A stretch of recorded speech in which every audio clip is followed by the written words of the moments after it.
Salut à tous, on se retrouve ce soir pour l'épisode 2681 de l'After Zap Image.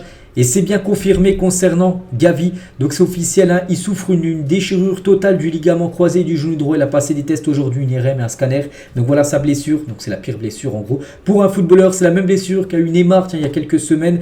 Et Neymar est blessé jusqu'à la saison prochaine, c'est la même chose pour Gavi. Donc il loupera la fin de saison avec le Barça.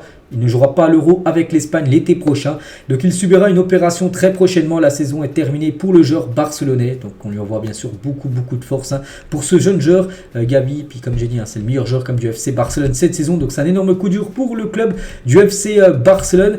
Donc vous savez, enfin pour ceux qui me suivent depuis longtemps, j'ai une chaîne BizBiz FC Barça où je vous donne tous les jours les infos du FC Barcelone. Il y a 3-4 jours les gars, regardez, c'est ma troisième vidéo en partant de la gauche là, où c'est marqué le Barça doit faire très attention avec Gavi.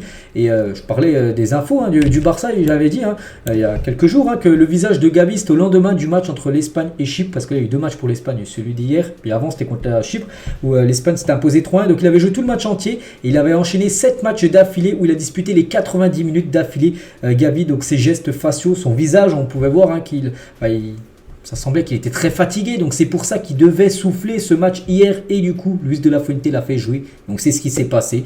Donc pourtant il a fait beaucoup tourner, il y a 9 joueurs normalement cadres de l'Espagne qui n'ont pas joué ce match hier.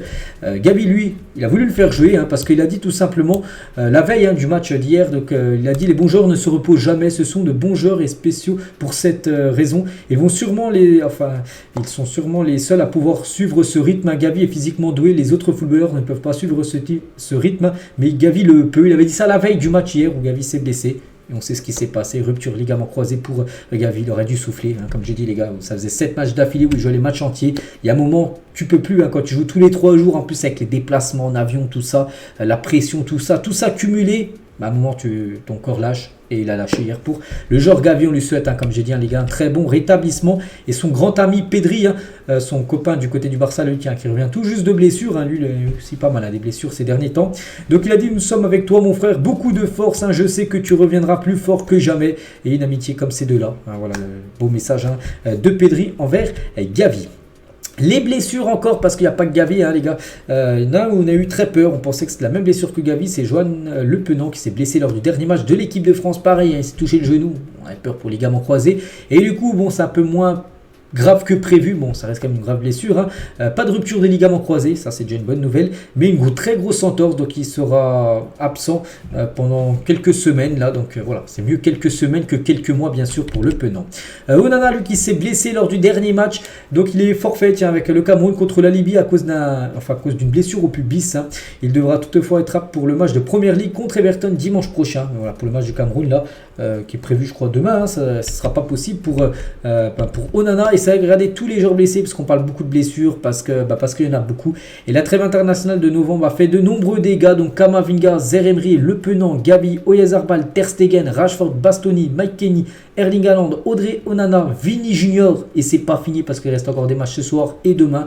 Donc on croise les doigts qu'il n'y ait pas d'autres blessés, mais quand on voit cette liste de joueurs déjà tous blessés, et il y en a où c'est très grave, comme j'ai dit, comme Vini, lui c'est 2 mois et demi, Kamavinga c'est 2 mois, Zaïre-Emery c'est 2 mois, Le Penant c'est quelques semaines, Gavi c'est fin de saison, donc Rashford c'est quelques semaines, donc voilà.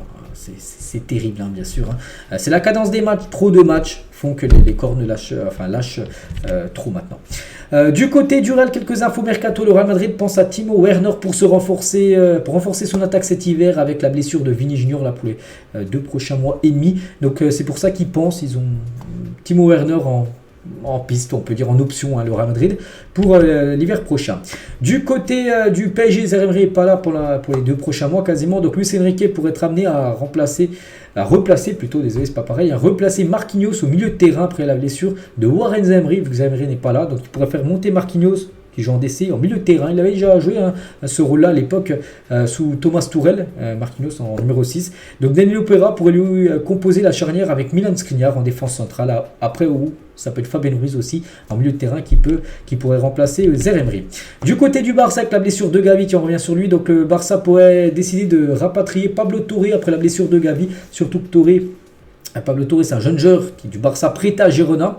actuellement leader de la Liga, mais il joue très peu à Girona, donc c'est pour ça qu'il pourrait peut-être revenir, casser son prêt et en janvier revenir du côté de Barcelone pour remplacer, on peut dire, le joueur Gavi. Et sinon, le Barça aussi veut un milieu, il pense aussi à Zubimendi, il est pisté pour l'été prochain, mais pourquoi pas pour cet hiver, peut-être avec la blessure, comme j'ai dit, de Gavi.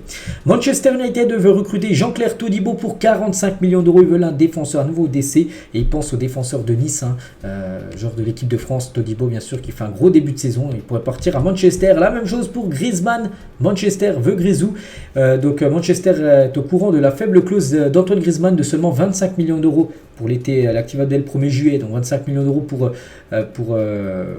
Griezmann, enfin pour Manchester, c'est pas du tout cher, ils ont déjà acheté des joueurs à plus de 100 millions d'euros, donc 25 ils peuvent les mettre. Après il faut que Griezmann donne son oui, ça c'est pas encore fait, donc très loin d'être fait. Après voilà, ils aimeraient tout simplement lui tripler son salaire pour le convaincre de venir jouer. Déjà il touche un très beau salaire du côté de l'Atlético, il pourrait toucher 3 fois plus, il toucherait peut-être le plus gros salaire en première ligue s'il venait à rejoindre Manchester United. Et Eric Ten Hag et la direction pourraient demander à Varane de le convaincre de signer, parce que Varane connaît très bien sûr Griezmann, donc voilà, les rumeurs actuellement d'après Mundo Deportivo.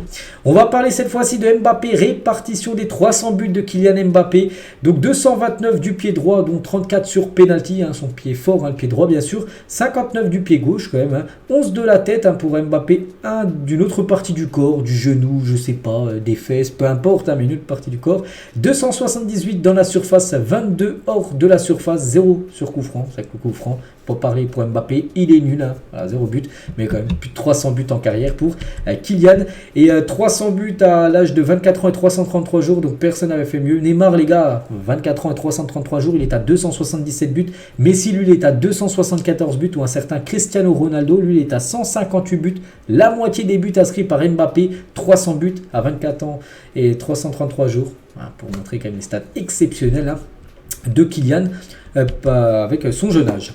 Et Thierry Henry qui hallucine devant Mbappé et ses 300 buts en carrière à même pas 25 ans. Il a dit, je l'ai déjà dit, ce qu'il fait c'est n'importe quoi. Ce petit il ne joue même pas vraiment dans l'axe quoi. Il est partout en fait. En plus c'est vrai que c'est pas un vrai numéro 9. On sait qu'il joue plutôt à gauche, mais il a des stats exceptionnelles.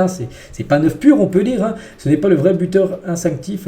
Il met des buts, c'est un joueur qui met des buts, qui met des passes, qui sait à peu près tout faire. Il peut bien sûr peaufiner certains trucs, mais là n'est pas le débat. Donc voilà. C'est exceptionnel bien sûr la carrière de Kylian Mbappé.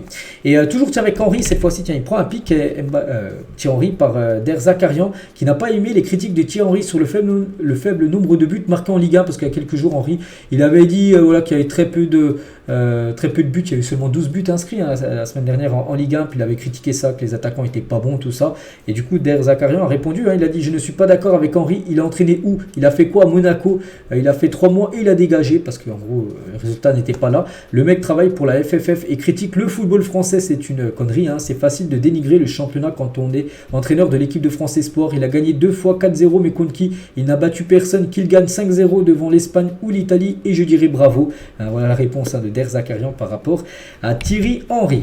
Willy Sagnol qui est ancien joueur de l'équipe de France, il parle de l'équipe de France maintenant, lui c'est l'entraîneur de la Géorgie, donc tiens, hier ils ont perdu contre l'Espagne où Gavi s'est blessé, donc je ne veux pas faire le chauvin, mais aucun autre pays n'a autant de potentiel que les Français aujourd'hui. En France on a 3 ou 4 très bons joueurs pour chaque poste, ce que personne d'autre n'a dans les autres nations, c'est vrai que le vivier est exceptionnel quand même du côté des Bleus. Il parle de Mbappé, Sagnol il a dit qu'il joue dans les années 80 ou 60, il aurait percé exactement de la même manière, il aurait joué il y a 50 ans, ça aurait été pareil, il aurait marqué plein de buts, parce que, comme Zidane, Henry ou Platini, des joueurs comme ça arrive une fois par décennie, un joueur vraiment qui crève l'écran. Mbappé est un joueur actuellement qu'on va profiter, on espère, de nombreuses années. Il parle de Kvaratskhelia, n'oubliez pas que Kvaratskhelia c'est son joueur, du côté de la Géorgie, il a été buteur en plus hier contre l'Espagne. L'envol de Kvaratskhelia a amené beaucoup de clubs à tourner en Géorgie pour trouver la nouvelle pépite, mais jusqu'à maintenant ils n'ont pas trouvé grand chose, beaucoup de gens parlent sans savoir, on est loin de la génération dorée du côté de la Géorgie. Il y a un très bon joueur qui est sorti, Kvaratskhelia, mais sinon le reste, ça reste quand même plutôt moyen. Il y a Mikotadze aussi, joueur géorgien, c'est l'ancien joueur du Metz, du FC Metz. Il parle aussi du niveau du championnat géorgien. Il a dit, je dirais que les 2 meilleures équipes, le Dynamo Tbilissi et le Dynamo Batumi, pourraient peut-être évoluer en bas de tableau de Ligue 2. Voilà, si c'est en France, on peut dire. Mais sinon, c'est plus du niveau de National, voire du National 2. En gros, la première division géorgienne, hein, ça vaut quasiment 4e, 5e division française. Donc on est très loin, hein, voilà, des grands championnats, on peut dire, en Europe. Et on finit, les gars, cet épisode à quelques infos, hein, pour finir avec des jours pour jour. Tout d'abord, il y a 5 ans, jour pour jour, Gareth Bale et ses coéquipiers célébraient la qualif du Pays de Galles pour l'Euro avec ce drapeau de fou.